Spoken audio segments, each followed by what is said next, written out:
मोदी जी हस्तक्षेप करें, खाली ट्वीट करने से काम नहीं चलेगा। पूरा देश। हाँ नहीं, अच्छा बोलूंगा। सभापति महोदय, सबसे पहले तो सदन में आज वित्त विधेयक पर जो चर्चा हो रही है उसमें मुझे बोलने का आपने अवसर दिया। आप तो एक घंटा बोलते हो, 2-5 मिनट क्या नंबर आता है ना। महोदय, पक्ष विपक्ष के साथियों ने कई बिंदुओं पर अपनी बात कही।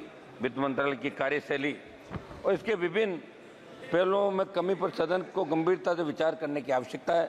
सभापति महोदय, इसलिए भी महत्वपूर्ण ये बात क्योंकि वित्त मंत्रालय देश की आर्थिक नीतियों और योजनाओं का संचालन करता है और इसकी कार्यकुशलता का सीधा प्रभाव देश की आर्थिक स्थिति पर पड़ता है। सभापति महोदय, वित्त मंत्री जी ने इस बजट के अंदर कहा कि नए टैक्स रिजीम के तहत अब 7 लाख रुपए तक की इनकम पर कोई टैक्स नहीं लगेगा, यानी कि टैक्स रिबेट को बढ़ा दिया।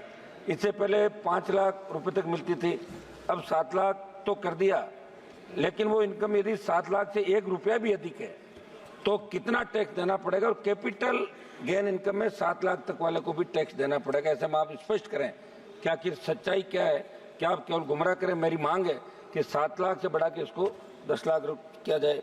सब महंगाई की मार आज पूरा देश झेल रहा है, आम आदमी झेल रहा है। जिस तरह बच्चों को पढ़ाना, घर चलाना, घर के बड़े बुजुर्गों की दवा इलाज के लिए बचाना नामुमकिन है। मेरी मांग है कि पेट्रोल, डीजल और घरेलू गैस की कीमतों को जनहित में तत्काल कम किया जाए ताकि महंगाई भी कम हो और महंगाई कम करने के अन्य ठोस उपाय किए जाए। ओपीएस की बहुत पुरानी मांग है इस देश की। मैं मांग करता हूँ देश में केंद्रीय कार्मिक, पैरामिलिट्री के जवान लगातार ओल्ड पेंशन स्कीम को फिर से लागू करने की मांग कर रहे हैं। मेरी मांग है ओपीएस पुनः लागू की जाए। जीएसटी, ट्रैक्टर सहित अन्य कृषि उपकरणों को जीएसटी मुक्त किया जाए। एमएसपी पर कानून बनाते हुए किसान की पूर्ण उपज एमएसपी खरीदने का प्रावधान, जब किसान आंदोलन चला आपकी सरकार ने आश्वस्त किया था कि अब की बार हम एमएसपी पर खरीद का कानून बनाएंगे और ये निश्चित रूप से आपको बनाना चाहिए। हमने इसलिए एनडीए छोड़ी जब किसानों का आंदोलन, पहले हम उधर ही बैठते थे।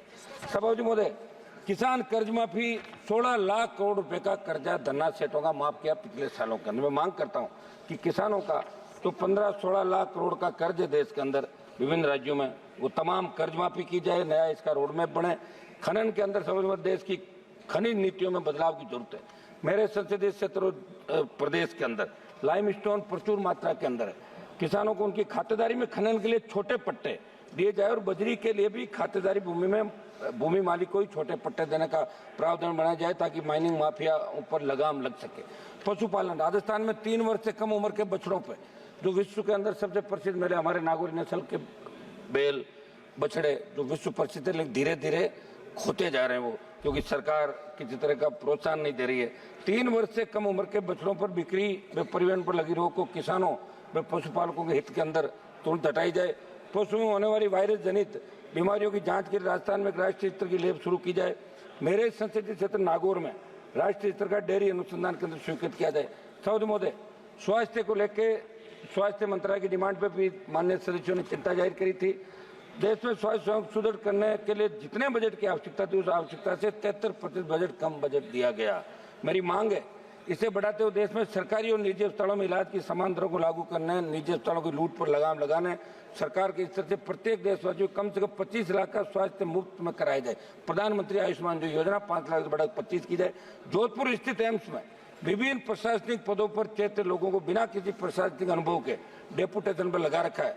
मेरी मांग है ऐसे पदों पर स्थायी नियुक्तियां योग्यता के आधार पर की जाए। पूर्व में निजी कंपनी के सॉफ्टवेयर और सर्वर किराए पर लेकर जो भ्रष्टाचार है जोधपुर में किया गया उसकी जांच करवाई जाए। नागौर में बन रही सरकारी मेडिकल कॉलेज को शीघ्रता से यूजी को प्रारंभ करने के लिए एनएमसी से मान्यता दिलाई जाए। सभापति महोदय, बिहार और आंध्रा को विशेष पैकेज दिया, उसका हमने स्वागत किया। मैं मांग करता हूँ कि राजस्थान की विपरीत भौगोलिक परिस्थितियों को देखते हुए विशेष आर्थिक पैकेज राजस्थान को दिया जाए। रेलवे के अंदर बीकानेर से नागौर होते हुए दिल्ली जाने वाली हमारी सराय रोहिला एक्सप्रेस ट्रेन का संचालन नियमित करते हैं तो इसका नाम गोरक्षक वीर तेजाजी महाराज के नाम से किया जाए। कुचामन, नामा, मूंडवा तक खजवाड़ा में देशवाल के छोटी खाटू आदि जनता की मांग ट्रेनों का ठहराव स्वीकृत किया जाए। फलोदी नागौर तक नई रेल लाइन के सर्वे को जाहिल होते हुए डीडवा कुचामन तक बढ़ाया जाए। नोखा, बिदासर, लाडनू, सुजानगढ़ रेलवे लाइन के सर्वे पर कार्य किया जाए। सभापति महोदय, नागौर में केंद्रीय शुष्क कृषि विश्वविद्यालय जो बजट 2014-15 के अंदर घोषणा करी थी, तत्कालीन वित्त मंत्री जी ने राजस्थान में केंद्रीय कृषि विश्वविद्यालय की स्थापना करने की बात कही, लेकिन तत्कालीन राजस्थान सरकार की कमी के कारण वो बजट घोषणा क्रियान्वयन नहीं हो पाई। मेरी मांग है कि संसदीय क्षेत्र नागौर में केंद्रीय शुष्क कृषि विद्यालय स्वीकृत किया जाए, किसान सम्मान निधि की तर्ज पे पशुपालक सम्मान निधि की जाए। देश में राष्ट्रीय राजमार्ग पर 983 टोल नाके, जिसमें सर्वाधिक मेरे राजस्थान में 142 टोल बूथ है, लेकिन टोल लेने के बावजूद सड़कों की बदहाल स्थिति है। जयपुर अजमेर के मध्य 4 से 5 घंटे लगते हैं। मेरी मांग है कि प्रदेश और देश को टोल मुक्त किया जाए। कुछ प्रमुख मांगे सभापति मैं रख देता हूँ। मेरे संसदीय क्षेत्र नागौर के खीमसर पर्वत डीडवाना नागौर जिले के मेड़ता में नए केंद्रीय विद्यालय जो स्वीकृत है, लंबित प्रस्ताव है, इनको जल्दी चालू कराया जाए। क्षेत्र के ही मकराना जाइल व लाड उपखंड मुख्य और नए केंद्रीय विद्यालयों की स्वीकृति प्रस्ताव केवी सेंटर माध्यम से मंगवाया जाए। नागौर लोकसभा क्षेत्र में नागौर और डीडवाना कुचामन 2 जिले। वर्तमान में कुचामन में नवोदय विद्यालय, परंतु नागौर में नवोदय स्कूल नहीं है। मेरी मांग है कि नागौर में नवोदय स्कूल खोला जाए। एक मिनट समाप्त कर रहा हूँ सर। डीडवाना अलग जिला बन गया तो वहाँ मेडिकल कॉलेज की स्थापना की जाए। मेरे संसदीय क्षेत्र राजस्थान की तमाम सरकारी स्कूल जर्जर स्कूली भवनों के साथ नए भवन बनाए, स्कूल में मरम्मत योग्य कमरों की व्यवस्था। सभापति महोदय एक मांग में करूंगा, एक मिनट लास्ट समाप्त कर रहा हूँ साहब। लास्ट मेरा निवेदन 30 सेकंड मेरा निवेदन है कि आज सबने चिंता जाहिर की, पूरा देश आज देख रहा है, 140 करोड़ देशवासी। विनेश फोगाट ने जिस तरह उसको ओलंपिक से बाहर किया, प्रधानमंत्री जी को इसमें हस्तक्षेप करके 56 इंच चौड़े सीने की बात कर रहे हैं। पूरा देश देख रहा है, प्रधानमंत्री जी को ओलंपिक रुकवा के ओलंपिक खिलवाना चाहिए, तब ये बात है साहब। एक सेकंड बात तो समाप्त करने दें सभापति, बात समाप्त कर रहा हूँ, समाप्त कर रहा हूँ साहब। लोगों ने आधा सेकंड फिनिश इट प्लीज।